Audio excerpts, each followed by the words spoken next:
ગુજરાત એ ભારતની એવી ધરતી છે જ્યાંથી બિઝનેસમેનની બોલબાલા છે. ગુજરાતની માટી જાણે બિઝનેસમેન પેદા કરવાનું કારખાનું હોય. ભારતના મોટા મોટા બિઝનેસમેન ગુજરાતમાંથી ઊભા થયા છે.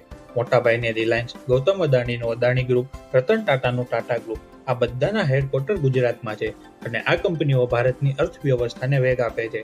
ગુજરાત એકમાત્ર એવું રાજ્ય છે જ્યાં ભારતનું સૌથી વધુ ઇમ્પોર્ટ એક્સપોર્ટ થાય છે. હીરા, ટેક્સટાઇલ અને રિયલ એસ્ટેટના બજારમાં પણ ગુજરાત આગળ છે. સુરતના હીરાની ચમક દુનિયામાં ગુંજે છે અને સુરતના ટેક્સટાઇલે વિશ્વમાં નામના મેળવી છે. એટલું જ નહીં, અમેરિકામાં 70% મોટેલ ગુજરાતીઓ ચલાવે છે. ખાવા પીવામાં સુરતનો સ્વાદ દુનિયામાં ડંકો વગાડે છે. આજે આઈટી સેક્ટરમાં પણ ગુજરાત આગળ વધી રહ્યું છે. સોલાર એનર્જીના બિઝનેસમાં ગુજરાતીઓએ પોતાનું નામ રોશન કર્યું છે. ગુજરાતના બિઝનેસ ભારતની અર્થવ્યવસ્થાને મજબૂત કરે છે અને વિશ્વમાં ભારતનું નામ ઉજાળે છે. તો ચાલો ગર્વથી કહીએ, જય જય ગરવી ગુજરાત.